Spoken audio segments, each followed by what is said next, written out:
Hello hi friends, welcome to my channel. వేడి నీళ్ళల్లో బొరుగులు వేసి చూడండి, ఆశ్చర్యపోతారు.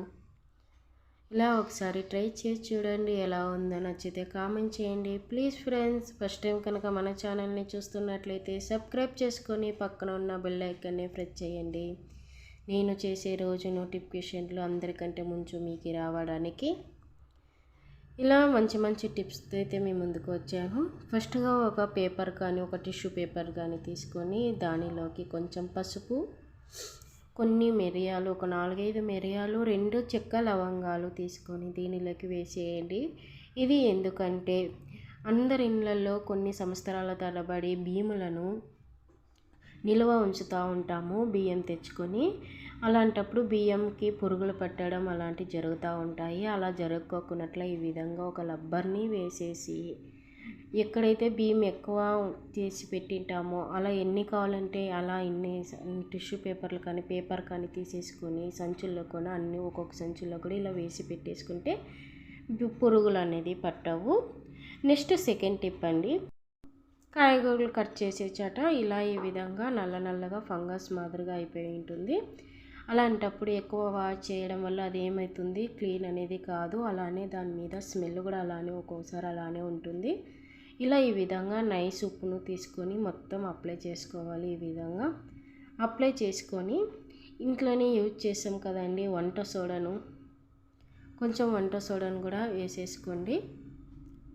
వేసుకొని ఈ విధంగా మొత్తం అప్లై చేసేసుకొని నిమ్మకాయని తీసుకున్నాను, ఒక హాఫ్ నిమ్మకాయని తీసుకొని మొత్తం ఈ విధంగా వేసేయండి. చూడండి, బురుగు అనేది వస్తుంది. దీని మీద సాల్ట్, వంట సోడా వేసినాం కాబట్టి ఎక్కడ మురికి ఉన్నా కానీ ఇలా మొత్తం ఒక వీక్లీ 1 టైం అలా ఈ విధంగా అప్లై చేసుకొని మంచిగా ఎక్కడెక్కడ గలీజ్ ఉందో అక్కడంతా నల్ల ఫంగస్, బ్లాక్ ఫంగస్ ఎక్కడెక్కడ ఉందో అలా ఈ విధంగా మొత్తాన్ని అప్లై చేసేసుకోండి. మురికి గలీజ్ అనేది వచ్చేస్తుంది ఎక్కువ వాష్ చేయడం ద్వారా. అది ఏమవుతుంది అనేది చాలా నీట్గా అవుతుంది. ఇలా ఒకసారి ట్రై చేసి చూడండి, ఎలా ఉందో. నాకు నచ్చితే లైక్ చేసి కామెంట్ చేయండి. నెక్స్ట్ అండి, ఇది ఈరోజు టిప్ విషయానికి వస్తే చూడండి, వేడి నీళ్ళల్లో ఇలా ఈ విధంగా బొరుగులు వేసేసి కొంచెం వేడి చేసేసి స్టవ్ ఆఫ్ చేయండి. ఎందుకంటే ఇది అందరి ఇళ్ళల్లో బొరుగులు తెచ్చి పెట్టుకొని అలానే మెత్తగా అయిపోతూ ఉంటాయి. అలాంటప్పుడు అది ఎక్కువ యూజ్ చేసుకోవడానికి ఇష్టపడరు. అలాంటప్పుడు అవి వేస్ట్గా పడేయకున్నట్ల చూడండి, ఈ విధంగా ఇలా మొత్తం నీళ్ళన్నీ ఒక గిన్నెలోకి వేసేసుకొని మొత్తం ఫిల్టర్ చేసేసుకోండి. ఇట్లా బొక్కల గిన్నెలు ఉంటుంది కదా, ఆ గిన్నెలో ఈ విధంగా ఫిల్టర్ చేసుకొని అలానే ఇంకొన్ని నీళ్ళు తీసుకొని మంచిగా వాష్ చేసేసుకొని చూడండి, ఈ విధంగా ఏ మాత్రం నీళ్ళు ఉండకూడదు. ఇలా మొత్తం చేసేసుకున్నాక దీనిలో ఒక మిక్సీ తీసుకొని మిక్సీకి వేసేసుకోండి. మిక్సీ గిన్నెలో వేసుకొని దీనిలో 2-3 స్పూన్ అయ్యేంత పెరుగు వేసాను నేను. పెరుగు వేసేసి మంచిగా గ్రైండ్ చేసుకోండి. చాలా నున్నగా ఉండాలి, అదరా ఉండకూడదు. చూడండి, నైస్గా మిక్సీకి వేసుకోండి. నైస్గా వేసుకుంటే చాలా టేస్టీగా వస్తుందన్నమాట దోశలు అనేవి. దీనితో దోశలు చేసుకోవచ్చండి. దీన్ని స్నాక్స్ టైంలో కానీ ఈవినింగ్ వస్తేనే పిల్లలు నాకు స్నాక్స్ కావాలని అడుగుతూ ఉంటారు. ఇది సేమ్ మసాలా దోశ మాదిరిగానే ఉంటుంది, ఒకసారి ట్రై చేసి చూడండి. దీనిలోకి 2 స్పూన్ అయ్యేంత గోధుమ పిండిని వేశాను. మీకు కావాలంటే 1 స్పూన్ బొంబాయి రవ్వ, 1 స్పూన్ గోధుమ పిండిని కూడా అప్లై చేసుకోవచ్చు. దీనిలోకి కొంచెం ఉప్పు వేశాను నేను.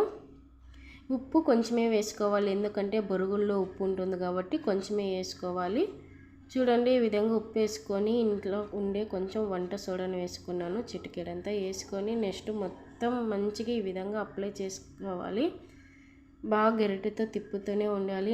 అంతా నీట్గా అంతా అయ్యే విధంగా ఈ విధంగా కలుపుతూనే ఉంటేనే చాలా పిండి అనేది బాగా చూడండి, ఈ విధంగా కలుపుకోవాలి. అప్పటికప్పుడు స్నాక్ మాదిరిగా రెడీ అయిపోతుంది. స్నాక్స్ మాదిరిగా చూడండి, ఈ విధంగా చాలా క్రిస్పీగా వస్తాయి. దీనిలోకి నేను కొంచెం చట్నీ ఇంట్లో ఈ విధంగా చేసుకున్నాను, అది చాలా రుచిగా ఉంటుంది, అందువల్ల మీకు చూపిస్తున్నాను. దీనిలో కొంచెం కొబ్బరి, కొంచెం పప్పులు, కొంచెం ఒక 2-3 స్పైసీ తగ్గట్టు పచ్చిమిరపకాయలు, కొత్తిమీర, కొంచెం 4 ఎల్లిపాయలను వేసానండి. మీ ఆప్షన్ అండి, ఎల్లిపాయలు వేసుకోవచ్చు.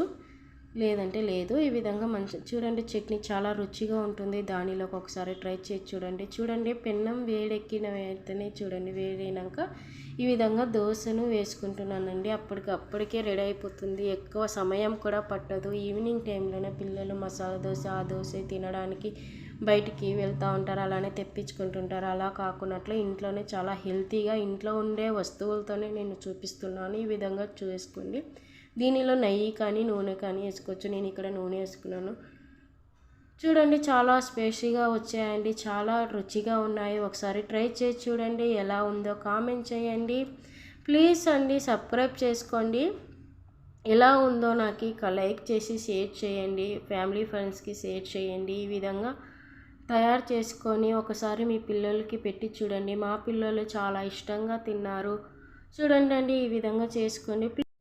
ప్లీజ్ అండి సబ్స్క్రైబ్ చేసుకుని పక్కనున్న బెల్ ఐకాన్ని ప్రెస్ చేయండి. Thank you for watching.